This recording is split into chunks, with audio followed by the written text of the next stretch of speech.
Welcome to Tezker Recaps channel. Today we will show you a dramatic film based on true story, filmed in 2006. Sit back and watch the video without missing a beat. Don't forget to like the video and leave your opinion in the comments. Rate our work. Spoilers ahead. Watch out and take care. We will make this country better.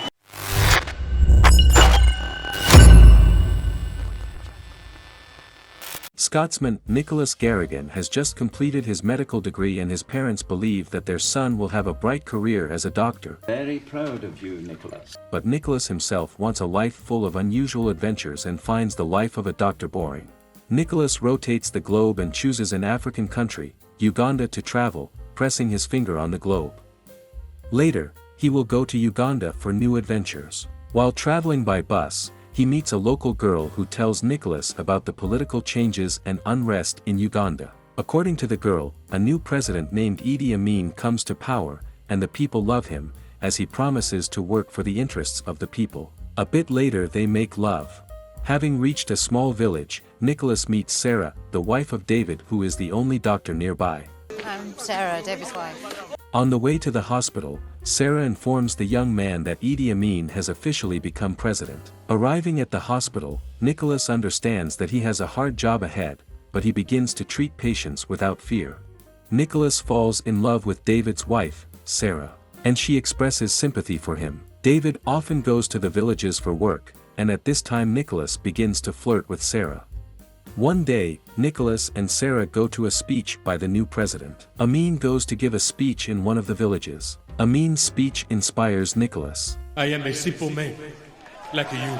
We will make this country better. Nicholas liked the new president for his simplicity and for what he promises to do for the nation. On their way back to the hospital, Sarah and Nicholas are stopped by a military vehicle. As it turned out, Amin's car collided with a cow while returning from the village, as a result of which Amin received a hand trauma and the new president needs medical help. Nicholas checks on the wound and tells Amin that the injury is not serious. He bandages Amin's hand while a cow colliding with Amin's car groans in pain. Nicholas, out of pity, takes the president's gun and shoots the cow. This act of Nicholas impresses the president. Finding out that Nicholas is from Scotland, the president tells the guy that he likes the Scots. Well, I'm Scottish. And asks him for a Scottish t-shirt as a gift for his son. In exchange, he gives Nicholas his military uniform. My son Campbell, he would love this t-shirt. At home, Nicholas tells Sarah that he likes her, but she ignores him, saying that she respects her husband David and cannot cheat on him. The next morning, the young man is taken by car to the presidential palace. President Amin introduces the young man to the Minister of Health and his advisor, Iona Vaswa. Amin offers Nicholas to become his personal doctor and says that in this way the young man will be able to serve Uganda more than working in the village. Nicholas wants to refuse the offer, but accepts because of Amin's sincerity. During a dinner with officials, Nicholas meets the British ambassador to Uganda, Nigel Stone. He doesn't like this person from the first meeting. The president calls Nicholas for help at night. The president considers he was poisoned. However, Nicholas determines that it is flatulence and helps Amin. 3, go. Meanwhile, the persecution of people who supported the former president begins. Soldiers arrest supporters of the former president, take them out of the city and execute them there. Nicholas does not pay attention to this, because a new life began for him. Nicholas is appointed as the chief physician of a major hospital in place of Dr. Junju. At the hospital, Nicholas meets with Ambassador Stone. Since Nicholas managed to get closer with the president, Stone offers him to spy on Amin, but Nicholas refuses this offer. Time passes. President Amin is pleased with what Nicholas is doing, but Amin's relationship with Health Minister Iona Vaswa are deteriorating. The president no longer trusts Councillor Vaswa. Supporters of the former president begin to rebel more and more often. Unrest in the city begins to grow. One day, Nicholas is called to the house of Amin's third wife, Kay. Her son has an epilepsy attack and Nicholas helps the boy. Nicholas wants to take the child to the hospital, but the president's wife, Kay, says that her husband considers it dangerous, and they do not go to the hospital. After this incident, Nicholas begins to look at Kay as an attractive woman.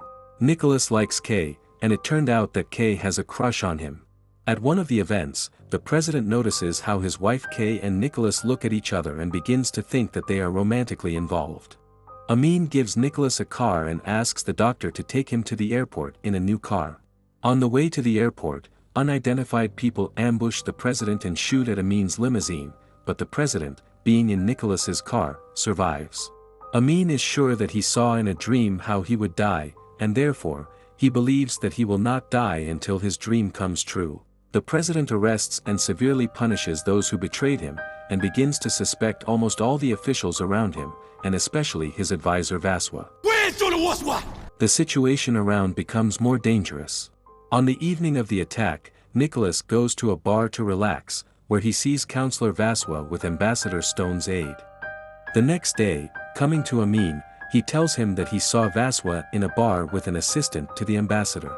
Unfortunately, Nicholas did not even think that Vaswa would be executed without trial and interrogation on his report.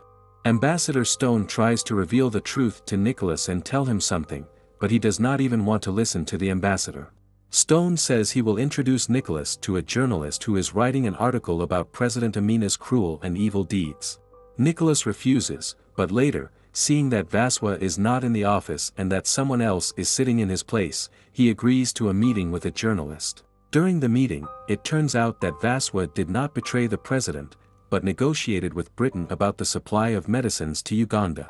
Nicholas, unable to withstand such injustice and unrest around him, wants to leave Uganda, but Amin frankly says that he will not let his doctor go and that he can only trust him.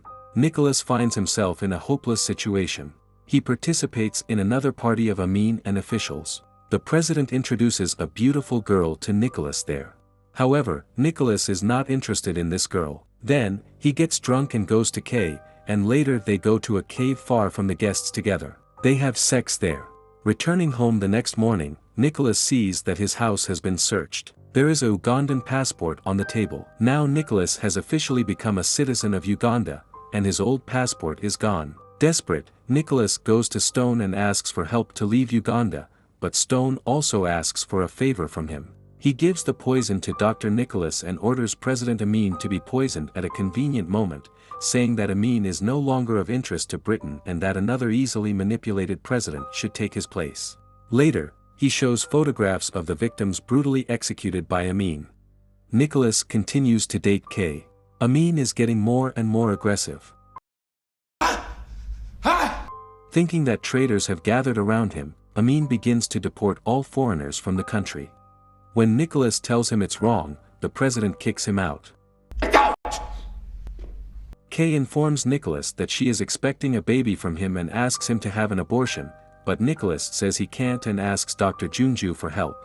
Without waiting for Nicholas, Kay goes to the shaman in the village to have an abortion, while Amin takes Nicholas to attend a press conference with foreign journalists.